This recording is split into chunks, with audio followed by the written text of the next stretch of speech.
भगवद गीता अध्याय 6 आत्म संयम योग। अथ षष्ठोध्याय आत्म संयम योग। दोस्तों, हमारे कितने ही जन्म हो चुके हैं ये हम नहीं जानते, लेकिन ये जानते हैं कि इस जन्म में हम में इतनी समझ है कि अगर हम चाहें तो इस जन्म में भगवद गीता को सुन के समझ के ज्ञान हासिल कर सकते हैं। मैं शैलेंद्र भारती इसी ज्ञान को प्रस्तुत कर रहा हूं। जय श्री कृष्ण। श्री भगवानुवाच अनाश्रितः कर्म फलं कार्यं कर्म करोति यः स सन्न्यासी च योगी च न निरग्निर्न चाक्रियः। श्री भगवान कह रहे हैं, जो पुरुष कर्म के फल की इच्छा न करके सिर्फ करने योग्य कर्म करता है, यानी अपने कर्तव्य को निभाता है, वही असली सन्यासी और योगी है। असली सन्यासी या योगी वो नहीं जो दुनिया को छोड़ के ये कहता है कि दुनिया के काम उसके लिए नहीं है। असली योगी वो है जो अपना निर्धारित कर्म, अपना कर्तव्य निभाता है। बस ध्यान इस बात का रखना है दोस्तों कि कर्म के फल की आशा या इच्छा नहीं करनी है। फल की इच्छा करी तो वो स्वार्थ हो जाएगा। फल पर अधिकार नहीं, सिर्फ कर्म पर अधिकार है। यम सन्न्यासमिते प्राहुर्योगं तं विद्धि पांडव न ह्यः सन्न्यस्तसंकल्पो योगी भवति कश्चन। हे अर्जुन, जिसको सन्यास कहते हैं उसी को तू योग जान। सन्यास यानी कि कामनाओं का त्याग। अपनी कामनाओं इच्छाओं को तो छोड़ना ही पड़ता है, तभी उस सन्यास को योग कहा जाएगा।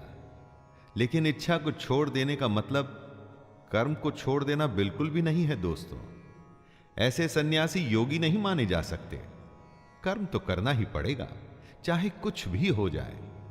कर्म करते हुए जो त्याग करता है, कर्म के फल में अपना जी नहीं लगाता, उसे ही योगी कहा जा सकता है। आरुरोक्षुर्मनेर्योगं कर्म कारणमुच्यते योगारूढ़स्य तस्यैव शमः कारणमुच्यते। योगी सिर्फ वो ही हो सकता है जो सोचता है, समझता है, मनन करता है। ऐसे मननशील पुरुष के लिए योग की प्राप्ति में यह जरूरी है कि वो निष्काम भाव से कर्म करे। और जब वो योग के रास्ते पर चलने लग जाता है तो सबसे जरूरी होता है सर्व संकल्पों का अभाव, यानी कामनाओं का त्याग। आप में से कई को लग सकता है दोस्तों कि अगर कामना करना ही छोड़ दिया तो फिर जीवन में बचेगा क्या। परंतु सच्चाई यह है कि जब आप कामना करना छोड़ेंगे तभी असली जीवन शुरू होगा। करके तो देखिए, भगवान कृष्ण की बताई हुई इस राह पर चल के देखिए तो आप स्वयं ही समझ जाएंगे कि जीवन क्या है। यदा हिनेन्द्रियार्थेषु न कर्मस्वनुषज्जते सर्वसंकल्पसन्न्यासी योगारूढ़स्तदोच्यते। कृष्ण कहते हैं कि जिस समय में योगी न तो इंद्रियों के भोगों में अपना मन लगाता है और ना ही कर्मों में ही आसक्त होता है, उस समय में जब वो अपनी सारी कामनाओं का त्याग कर देता है, तभी योगी होने की असली अवस्था में पहुंचता है। सबसे पहले आती है सोच। सोच के बाद सोचे हुए पर चलना, और सोचे हुए पर चलने के बाद उस रास्ते से भटकना नहीं, और फिर आखिर में लक्ष्य को प्राप्त करना। पूर्ण योगी बनाने के पूरे रास्ते को कृष्ण ने अर्जुन को समझाया है। उद्धरेदात्मनात्मानं नात्मानमवसादयेत् आत्मैव ह्यात्मनो बन्धुर् आत्मैव रिपुरात्मनः। दोस्तों, हम अपने ही सबसे बड़े मित्र हैं और अपने ही सबसे बड़े दुश्मन। अगर आपको लगता है कि आपके दोस्त या रिश्तेदार आपका भला या बुरा कर सकते हैं, तो वो बिल्कुल गलत है। वो दुनियादारी की बातों में आपको फायदा या नुकसान जरूर पहुंचा सकते हैं, लेकिन उन बातों का कोई अर्थ नहीं है। आप स्वयं ही अपने आप को इस दुनिया से ऊपर उठाकर ज्ञान हासिल करने की कोशिश कर सकते हैं। आपको खुद को ही कर्मों के बंधन में से छूटने की कोशिश करनी होगी, क्योंकि मरते भी आप हैं और जीते भी आप हैं, और अपनी कोशिश से भगवान को भी हासिल आप ही करेंगे। बंधुरात्मात्मनस्तस्य येनात्मैवात्मना जितः अनात्मनस्तु शत्रुत्वे वर्तेतात्मैव शत्रुवत्। इस श्लोक में कृष्ण बता रहे हैं कि हम में से कौन अपना खुद का दोस्त और कौन अपना खुद का शत्रु है। जिसने अपने मन और इंद्रियों सहित शरीर को जीता हुआ है, वो अपने आप का मित्र है, और जिसके द्वारा मन तथा इंद्रियों सहित शरीर नहीं जीता गया है, वो अपना शत्रु है। जो भावनाओं के आवेग में नहीं बहता और खुद पर नियंत्रण रखता है, वो अपना भला करता है, लेकिन जो काम या क्रोध में उल्टा सीधा कर जाता है, वो अपना कितना बड़ा नुकसान करता है, ये आप समझ सकते हैं। फैसला आपके अपने हाथ में है दोस्तों। जितात्मनः प्रशांतस्य परमात्मा समाहितः शीतोष्ण सुख दुःखेषु तथा मानापमानयोः। सर्दी में या गर्मी में, सुख हो या दुख हो, जो एक जैसा ही रहता हो, शांत, मान हो या अपमान हो, जो दोनों में एक भाव से ही रहता हो, ऐसे पुरुष को कृष्ण स्वाधीन कहते हैं, मतलब कि इंडिपेंडेंट। ऐसे स्वाधीन पुरुष में ही सच्चा ज्ञान हो सकता है। अगर बाहरी चीजें डिसाइड करती हैं कि हमारा बर्ताव कैसा होगा, तो हम डिपेंडेंट हो गए। हमारी स्वाधीनता बंधी हुई है बाहर की चीजों में। जब हम अपने आप पर नियंत्रण पा लेते हैं, तो सब कुछ हमारे अंदर होता है। वो सच्ची आजादी है दोस्तों। परंतु हम में से ज्यादातर लोग गुलाम हैं। बस फर्क इतना ही है कि वो जानते नहीं।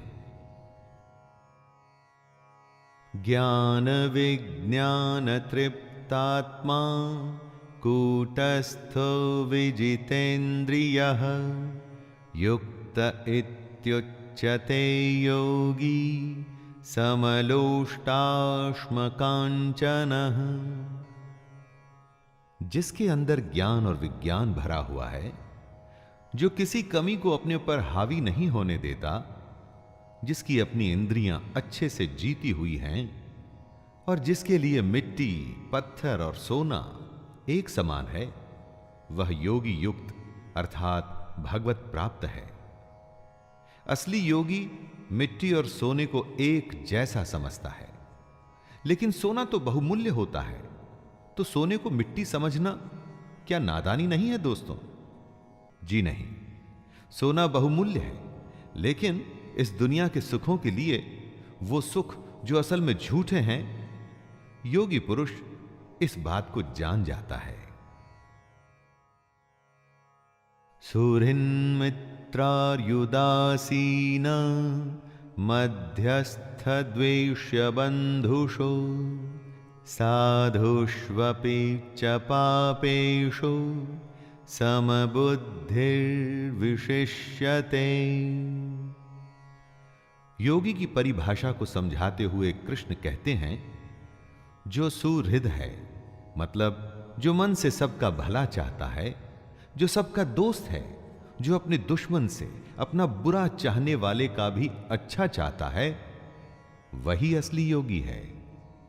अच्छे बुरे लोगों में भेद करना हम सबकी आदत होती है, लेकिन क्या सब लोगों को जज कर पाने में आप सक्षम हैं? नहीं। जो योगी होता है ना, वो किसी को जज नहीं करता, वो सबके लिए एक जैसा भाव रखता है। साधु को अच्छा कहना और चोर को बुरा कहना तो आम बात है, वो तो हम सब करते हैं, लेकिन योगी ऐसा नहीं करता।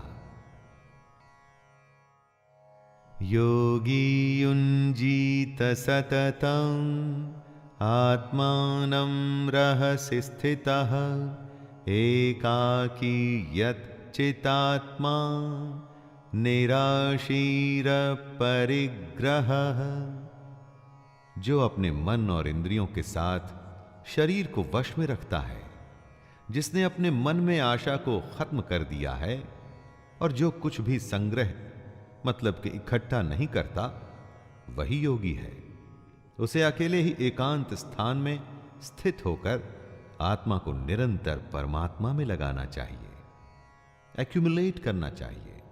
जमा करना हम सबकी आदत है। जिस तरह से जितना पैसा हम जमा करते हैं ना दोस्तों, उसी तरह से अज्ञान और पाप भी जमा होता है, जिसका के हिसाब एक दिन तो देना ही होता है। योगी समझदार होता है, वो दुनिया से दूर होकर अकेले में भगवान को याद करता है। शुचौ देशे प्रतिष्ठाप्य स्थिरमासनमात्मनः नात्युच्छ्रितं नातिनीचं चैलाजिन कुशोत्तरम्। इस श्लोक में कृष्ण ध्यान में कैसे बैठें उसका तरीका बता रहे हैं। साफ सुथरी भूमि पर घास का आसन या मृगछाल या वस्त्रों से बना आसन होना चाहिए। यह आसन ना तो बहुत ऊंचा हो और ना ही बहुत नीचे। महाभारत के समय से आज के जमाने में बहुत बदलाव आया है। घर अब वैसे नहीं होते जैसे पहले होते थे, लेकिन मेडिटेशन का तरीका तो नहीं बदला ना, और ना ही कभी बदल सकता है। आसान और साधारण होना चाहिए, जगह साफ होनी चाहिए, साथ में आसन ऐसा ना हो जो ऊंचा नीचा या हिल रहा हो, अर्थात स्थिर होना चाहिए। तत्रैकाग्रं मनः कृत्वा यतचित्तेन्द्रियः क्रियः उपविश्यासने युञ्ज्यात् योगमात्मविशुद्धये। साफ जमीन पर एक समतल आसन पर बैठ के आप ध्यान कर सकते हैं। ध्यान चाहे ईश्वर का कीजिए या अपने हृदय का। इरादा होना चाहिए कि बाहर की सारी डिस्टर्बेंसेस से आप बच के खुद के अंदर झांकें। दोस्तों, कृष्ण कहते हैं कि आसन पर बैठकर चित्त और इंद्रियों की क्रियाओं को वश में रखते हुए मन को एकाग्र करके अंतःकरण की शुद्धि के लिए योग का अभ्यास करें। मन को एकाग्र चित्त करके और हमारा मन जो हमेशा इधर उधर भागता है उसे नियंत्रण में रखना है। समं काय शिरो ग्रीवं धारयन्नचलं स्थिरः संप्रेक्ष्य नासिकाग्रं स्वं दिशश्चानवलोकयन्। ध्यान में कैसे बैठें, मेडिटेशन कैसे करें, इसी को समझा रहे हैं कृष्ण।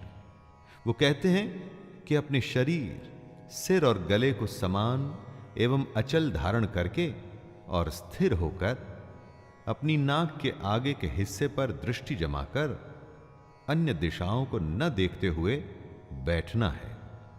और बैठे हुए आपका सिर, गला और शरीर का बाकी हिस्सा एकदम सीधा होना चाहिए।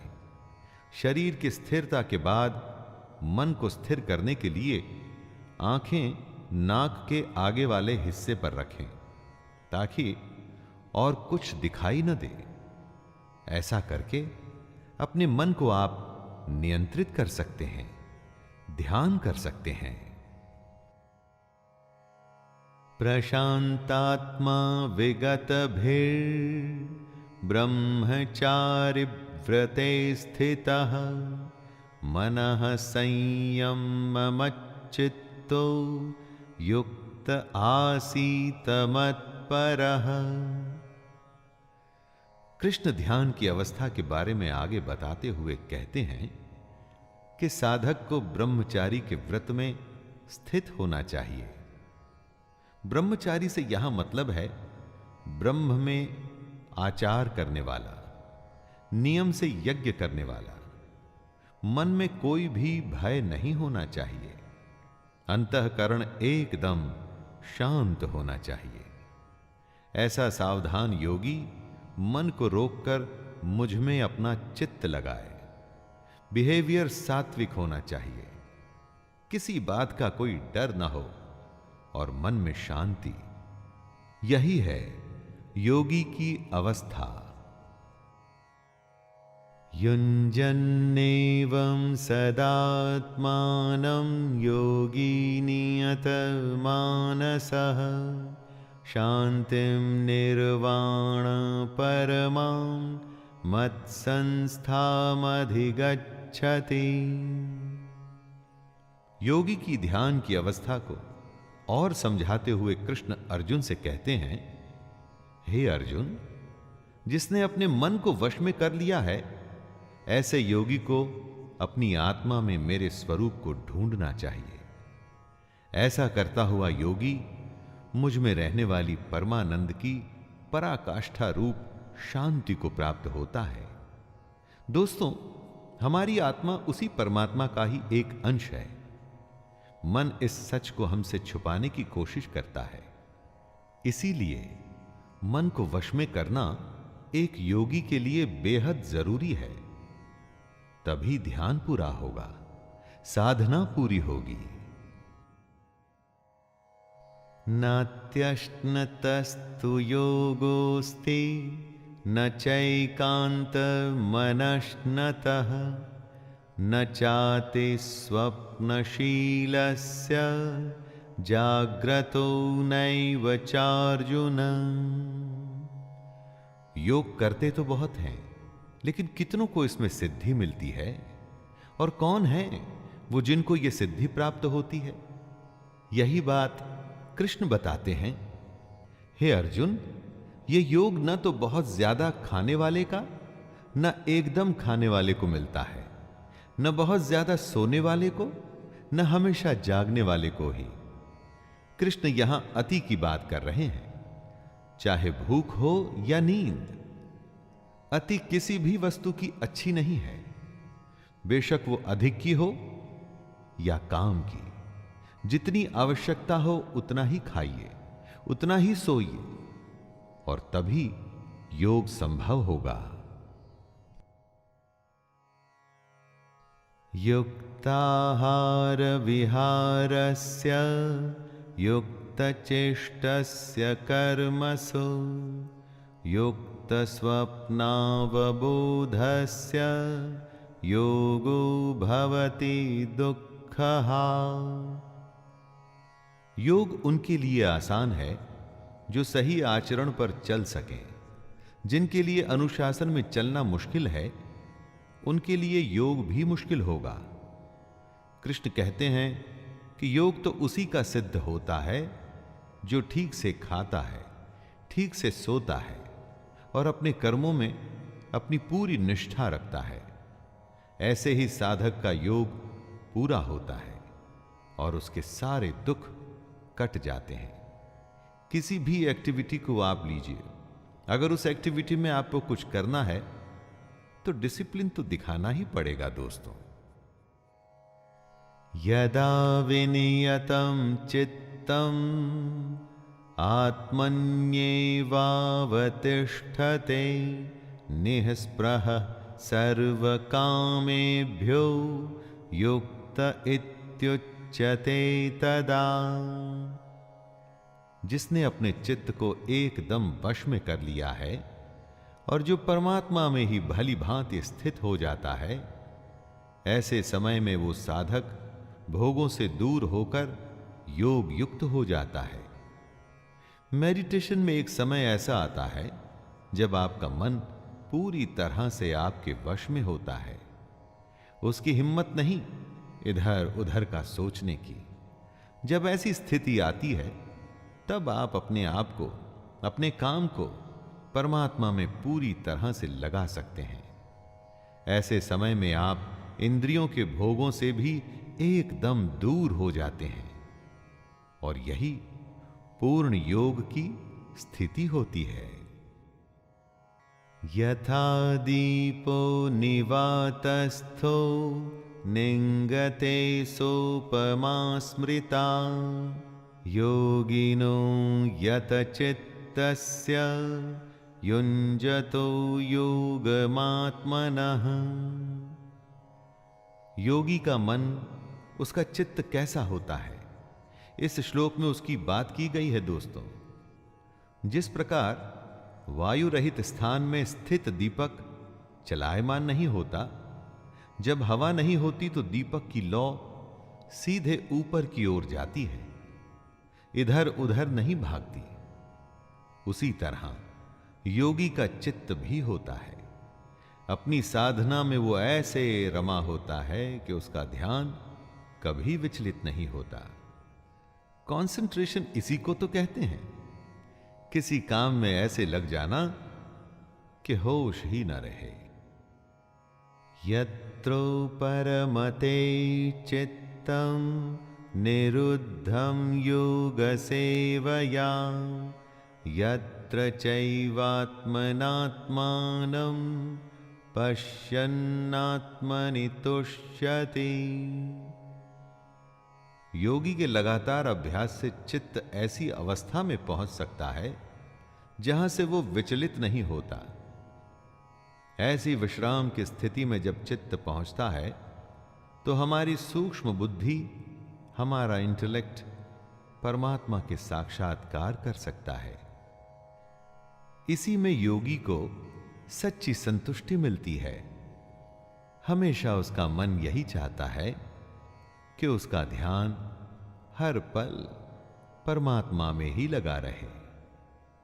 शुरू शुरू में अगर आपका मन वश में नहीं होता ना दोस्तों, तो घबराइए मत, लगातार ध्यान का अभ्यास करते रहिए और एक दिन ऐसा होगा कि ये जो मन है ना, ये आपके कंट्रोल में आ जाएगा और उसके बाद योग को करना आसान हो जाएगा।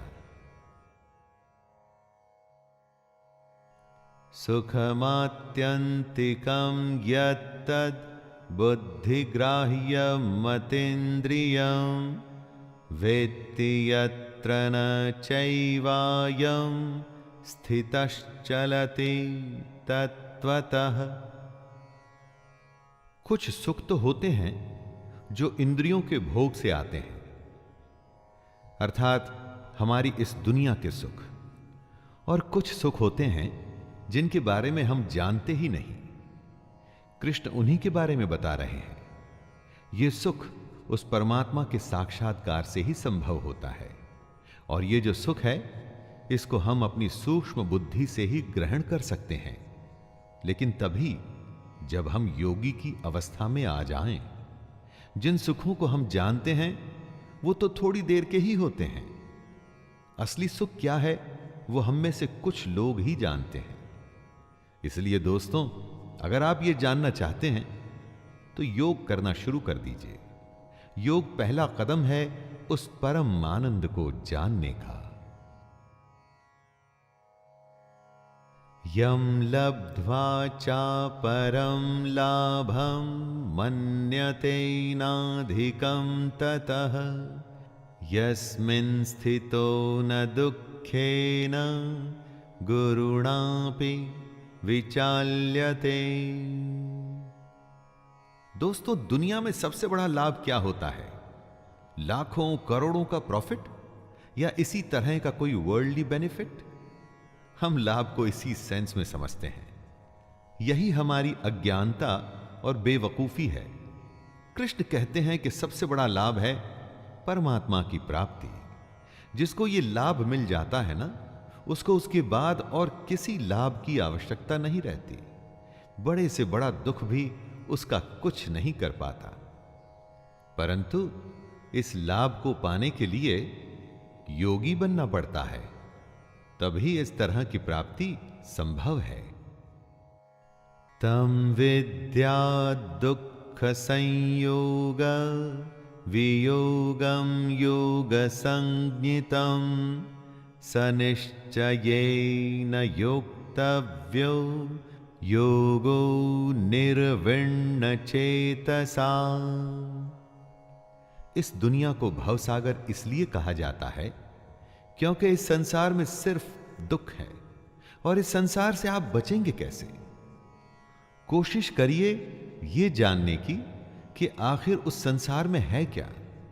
और यही बात कृष्ण समझा रहे हैं अर्जुन को कि जो इस दुनिया के दुख से अलग है वही योग है।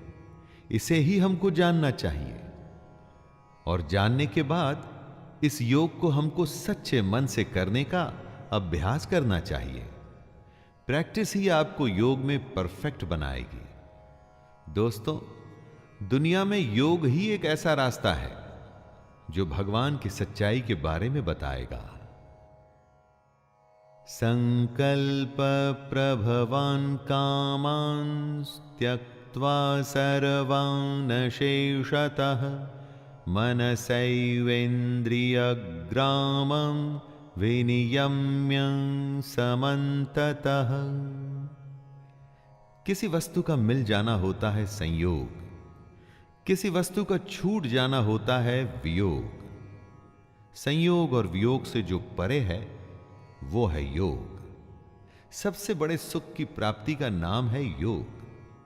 इस दुनिया की इच्छाओं को छोड़कर ही इस योग की स्थिति में आया जा सकता है, और इच्छाएं तभी छूटती हैं जब मन वश में होता है। इसलिए अगर योग की स्थिति में आना है तो लालच, स्वार्थ, दुनिया के छोटे मोटे फायदे, रिश्तेदारी, मोह, सब कुछ छोड़ना पड़ता है। दोस्तों, फैसला आपके हाथ में है। आपको छोटा फायदा चाहिए या सबसे बड़ा फायदा? शनैः शनैरुपरमेद् बुद्ध्या धृति गृहीतया आत्मसंस्थं मनः कृत्वा न किंचिदपि चिंतयेत्। पानी की अपनी कोई पहचान नहीं होती। जिस भी बर्तन में डालिए पानी उसके जैसा ही बन जाता है।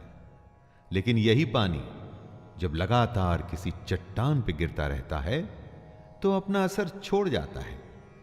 इसी को कृष्ण क्रम क्रम अभ्यास बता रहे हैं।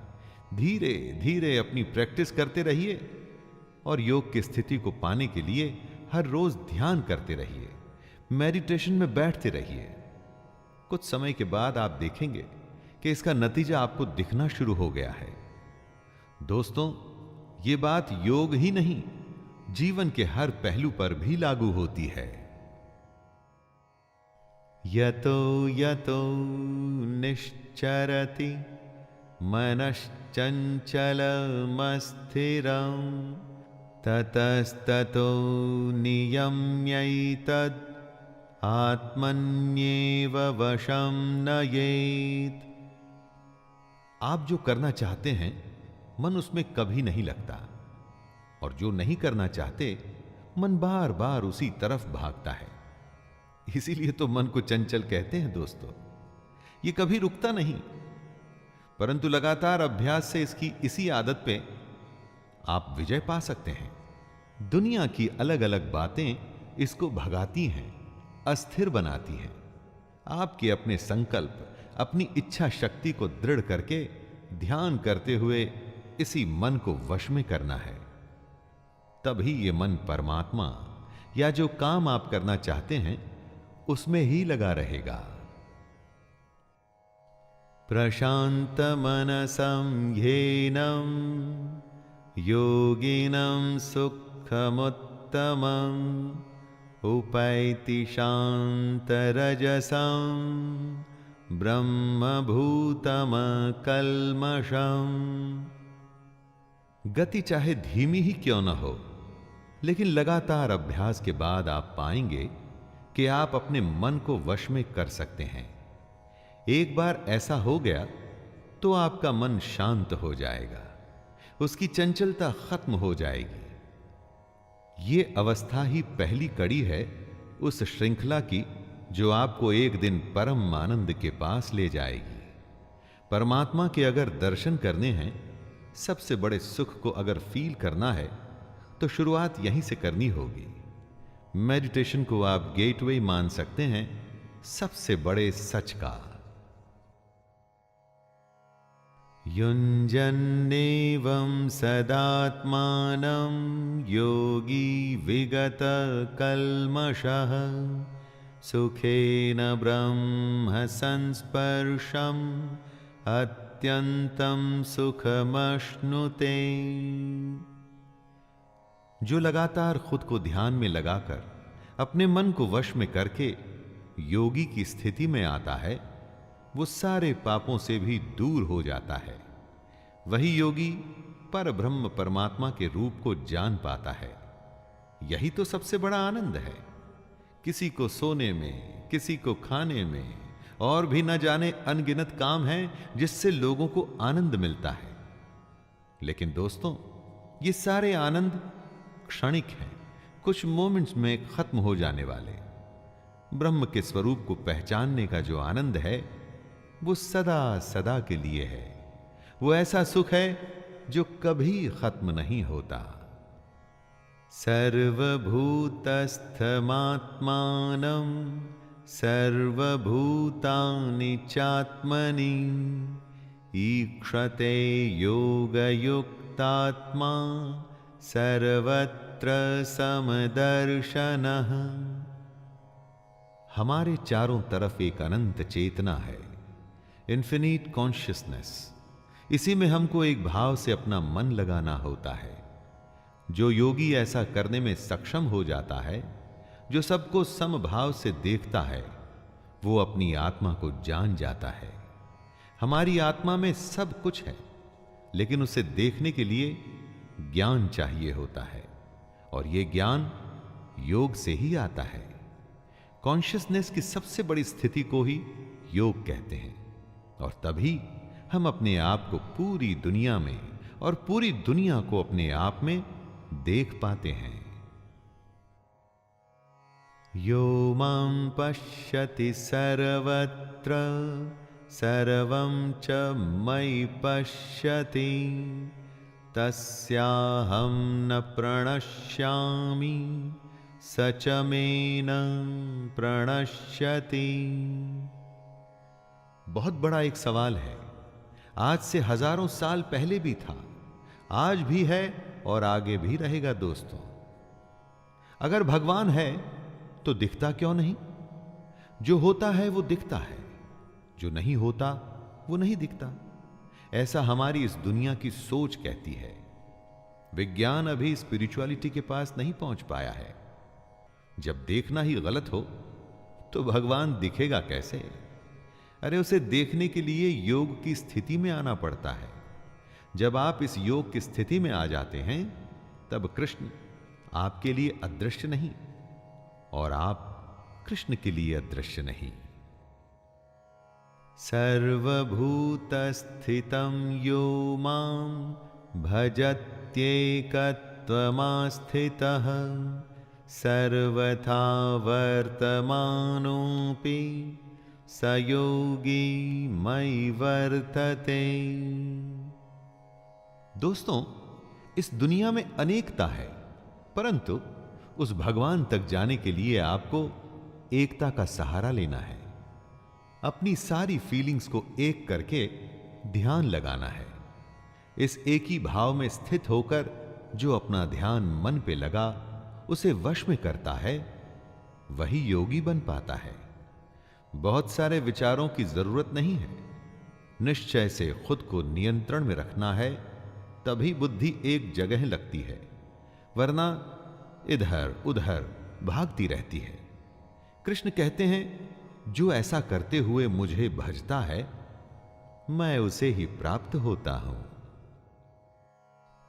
आत्मौपम्येन सर्वत्र समं पश्यति योऽर्जुन, सुखं वा यदि वा दुःखं स योगी परमो मतः। हे अर्जुन, जो योगी सुख और दुख को समान ही देखता है, ऐसे सम देखने वाले योगी को परम श्रेष्ठ माना गया है। दोस्तों, जो भेदभाव करे, क्या वो योगी कहलाया जा सकता है? नहीं। जो सबको स्वीकार न करे, क्या वो योगी कहलाया जा सकता है? कभी नहीं। कृष्ण योगी को डिफाइन करते हुए बताते हैं कि योगी तो वो है जो समभाव रखता है, वो सुख और दुख में एक जैसा होता है। भगवान को सिर्फ मंदिर या पूजा पाठ में हम जैसे लोग देखते हैं। वो तो योगी ही होता है जिसे हर वस्तु में भगवान दिखता है। अर्जुन उवाच योऽयं योगस्त्वया प्रोक्तः साम्येन मधुसूदन, एतस्याहं न पश्यामि चञ्चलत्वा स्थितिं स्थिराम्। अर्जुन एक बहुत ही स्वाभाविक सवाल पूछते हैं। यह सवाल हम सबके मन में सबसे पहले आता है। दोस्तों, हे मधुसूदन, जो ये योग आपने समभाव से कहा है, मन के चंचल होने से मैं इसकी नित्य स्थिति को नहीं देखता हूं। अर्जुन कहते हैं कि मन क्योंकि चंचल है, इसलिए वो कभी समभाव में आ ही नहीं पाते। ये कहना तो आसान है कि सुख और दुख को एक जैसा देख के समभाव रखना चाहिए, लेकिन मैं ये जानना चाहता हूं कि इस समभाव को लाएं कैसे। चंचलम ही मनः कृष्ण प्रमाथि बलवृद्धृडं, तस्याहं निग्रहं मन्ये वायोरिव सुदुष्करम्। हे श्री कृष्ण, ये मन बड़ा चंचल है, दूसरों को दबाता है, बड़ा दृढ़ और बलवान है। मन को वश में करना मैं वायु को रोकने की भांति बहुत ही दुष्कर मानता हूं। क्या वायु को आप रोक पाते हैं? दोस्तों, अर्जुन मन को वश में करने को इतना ही मुश्किल बता रहे हैं और पूछ रहे हैं कि इस बदमाश मन को कैसे कंट्रोल में लाएं। इसीलिए तो कहा जाता है कि मन के हारे हार है और मन के जीते जीत। मन इतना बड़ा है कि हर हार और जीत इसी से जुड़ी है, और अर्जुन इसी सबसे बड़े सवाल से परेशान है। श्री भगवानुवाच असंशयं महाबाहो मनो दुर्निग्रहं चलम् अभ्यासेन तु कौन्तेय वैराग्येण च गृह्यते। सबसे कठिन प्रश्न का सबसे आसान उत्तर सिर्फ कृष्ण ही दे सकते हैं। श्री भगवान बोले, हे महाबाहो, निसंदेह मन चंचल और कठिनता से वश में होने वाला है, परंतु हे कुंती पुत्र अर्जुन, यह अभ्यास और वैराग्य से वश में होता है। दोस्तों, इस एक सलाह को अगर आप गांठ बांध लें, समझ लें, तो दुनिया की किसी भी मुश्किल को आसानी से झेल जाएंगे, उसे जीत जाएंगे। मन किसी के वश में नहीं आता, लेकिन वो अभ्यास और वैराग्य के वश में आ जाता है। प्रैक्टिस करते रहिए, अपने आप इच्छाओं का दमन हो जाएगा। असंयतात्मना योगो दुष्प्राप इति मे मतिः वश्यात्मना तु यतता शक्यो वाप्तुमुपायतः। कृष्ण कहते हैं कि जिसका मन वश में किया हुआ नहीं है, ऐसे पुरुष के लिए योग प्राप्त करना बेहद मुश्किल है। लेकिन प्रयत्नशील पुरुष अगर लगातार अभ्यास में लगा रहे तो वो योग को प्राप्त कर सकता है। जो कोशिश करने को तैयार है, जिसे मेहनत से परेशानी नहीं, वो कुछ भी हासिल कर सकता है। बस छोड़ना नहीं है, लगे रहना है दोस्तों। सफर लंबा हो या छोटा, पहला कदम तो उठाना ही पड़ेगा। मन को वश में करना भी वो पहला कदम ही है। लेकिन ये पहला कदम इतना बड़ा है कि उसके बाद का सफर कैसे और कब पूरा हो जाएगा आपको पता ही नहीं चलेगा। अर्जुन उवाच अयति हि श्रद्धयोपेतो योगाच्चलितमानसः अप्राप्य योगसंसिद्धिं कां गतिं कृष्ण गच्छति। अर्जुन योग से जुड़ा प्रश्न करता है, हे कृष्ण, मान लीजिए जो योग में श्रद्धा रखते हैं लेकिन संयमी नहीं है, खुद पर नियंत्रण नहीं रख पाते, तो उनका क्या होगा? मान लीजिए जिसका मन योग से विचलित हो गया है, ऐसे साधक को योग तो प्राप्त होगा ही नहीं और ना ही वो भगवान से साक्षात्कार पाएगा। तो ऐसे साधक का क्या होता है? दोस्तों, ये प्रश्न हम सब के लिए है।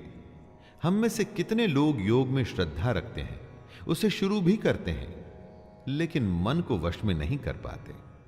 मन को वश में नहीं किया तो योग पूरा नहीं होगा, और तब हमारा आखिर क्या होगा? कच्चिन्नो भय विभ्रष्टश् छिन्ना भ्रमिव नश्यति अप्रतिष्ठो महाबाहो विमूढ़ो ब्रह्मणः पथे। अर्जुन कृष्ण से प्रश्न कर रहे हैं कि जो पुरुष योग के रास्ते पर तो चला था, लेकिन रास्ते में ही पथ भ्रष्ट हो गया, मन को वश में नहीं कर पाया, तो उसका क्या होगा? अर्जुन कहते हैं, हे महाबाहो, क्या वो भगवान को प्राप्त करने के रास्ते में जो पुरुष मोहित हो गया, तो वो आसमान के बिखरे हुए बादल की ही तरह नष्ट हो जाएगा? मुश्किल रास्ते में डर तो लगता ही है, क्या पता रास्ते में क्या होगा। इसी डर को, इसी संशय को अर्जुन कृष्ण से पूछ रहे हैं। जिसने योग शुरू तो किया, लेकिन बीच में ही अगर वो रास्ता भूल गया, जिससे योग छूट गया, तो उसका क्या होगा? क्या वो नष्ट हो जाएगा? एतन्मे संशयं कृष्ण छेत्तुर्मर्हस्य शेषतः त्वदन्यः संशयस्यास्य छेत्ता नायुपपद्यते।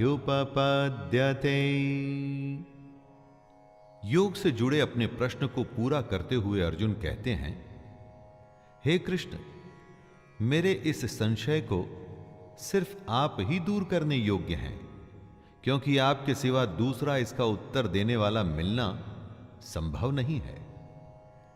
दोस्तों, अर्जुन जानते हैं कि उसके सामने साक्षात ईश्वर है। वो ईश्वर जो मनुष्यों के बीच मनुष्यों के युद्ध में खड़ा है और युद्ध करने की सलाह दे रहा है। अर्जुन को पता है कि कृष्ण से बड़ा कोई ज्ञानी नहीं। जो कृष्ण ने कह दिया वही अंतिम सत्य है। इस प्रश्न में एक तरह से अर्जुन का प्रणाम है कृष्ण को। श्री भगवानुवाच पार्थ नैवेह नामुत्र विनाशस्तस्य विद्यते न हि कल्याणकृतः कश्चित् दुर्गतिम तात गच्छति। श्री भगवान अर्जुन को उत्तर देते हैं, हे पार्थ, उस पुरुष का न तो इस लोक में नाश होता है और न परलोक में ही, क्योंकि हे प्यारे, अपनी आत्मा के भले के लिए कर्म करने वाला कोई भी मनुष्य दुर्गति को प्राप्त नहीं होता।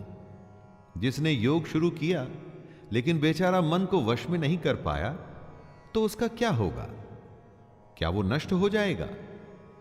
दोस्तों, यही प्रश्न था अर्जुन का, और उत्तर में कृष्ण कहते हैं कि जिसने आत्मा की भलाई का रास्ता चुना है, जो भगवान को जानना चाहता है, उसका कभी नाश नहीं हो सकता।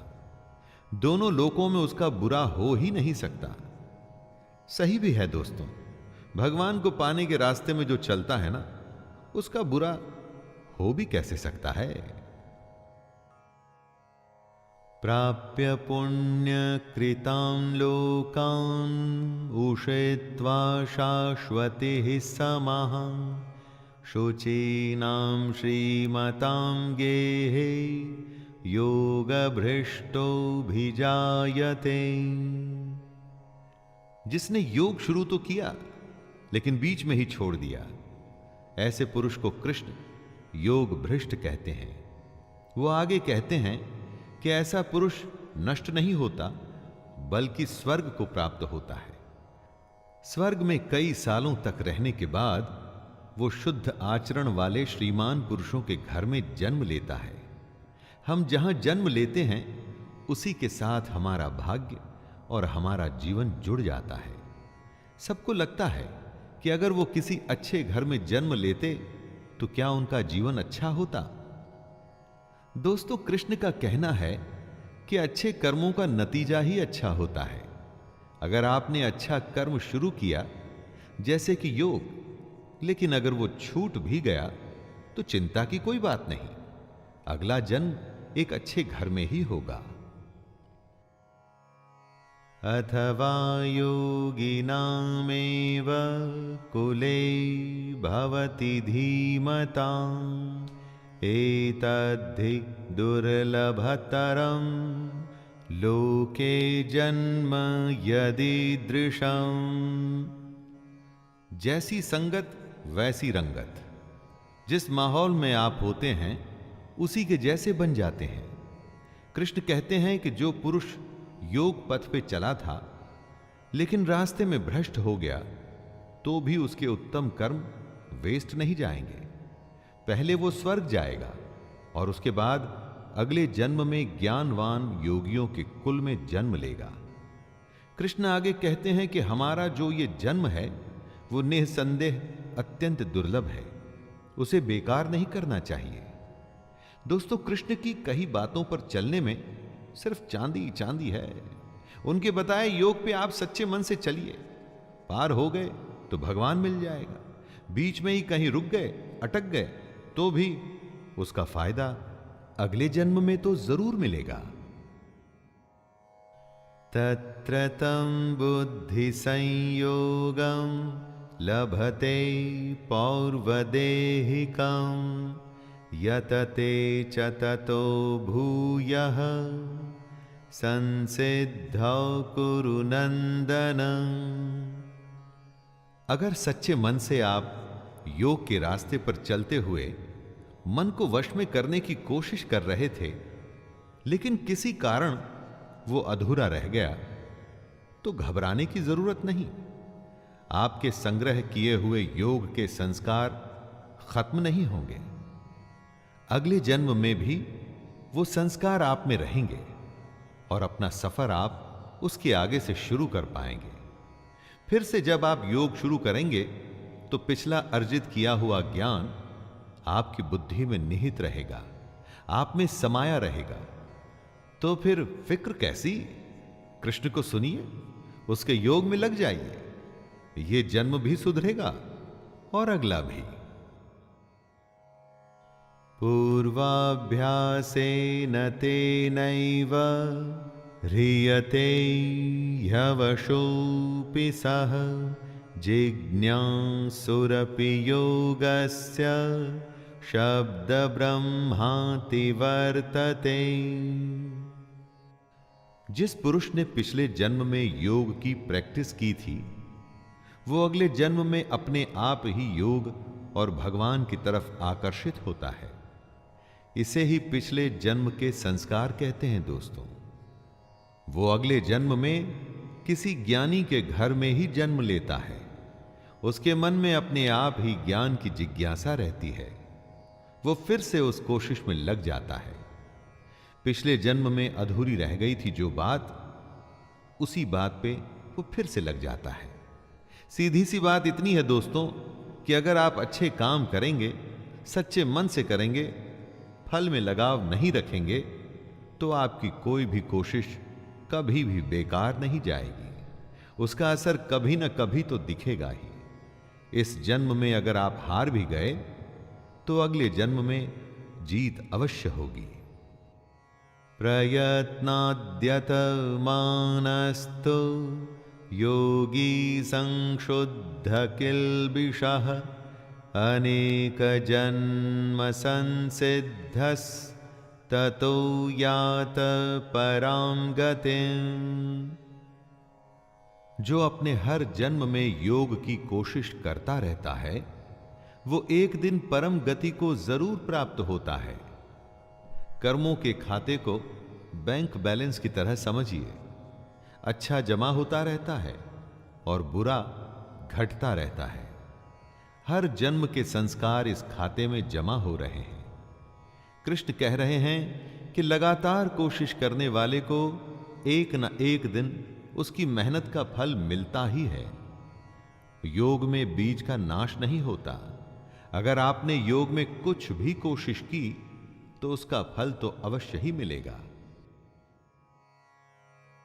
तपस्विभ्योऽधिको योगी ज्ञानिभ्योऽपि मतोऽधिकः कर्मेभ्यश्चाधिको योगी तस्माद्योगी भवार्जुन।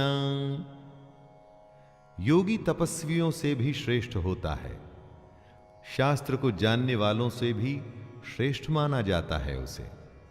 जो सकाम काम करता है उनसे भी योगी श्रेष्ठ होता है। कृष्ण कहते हैं, हे अर्जुन, तू योगी हो। दोस्तों, योग और योगी की महिमा का डिस्क्रिप्शन देते हुए कृष्ण कहते हैं कि योगी सबसे बड़ा होता है। कितनी ही कोई तपस्या क्यों न कर ले, शास्त्रों का ज्ञान हासिल क्यों न कर ले, कितने भी सकाम कर्म क्यों न कर ले, लेकिन योगी की बराबरी नहीं कर सकता। कृष्ण चाहते हैं कि अर्जुन योगी बने।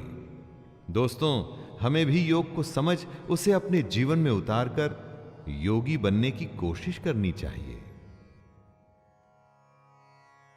योगिनामपि सर्वेषां मद्गतेनान्तरात्मना श्रद्धावान् भजते यो मां समे युक्ततमो मतः।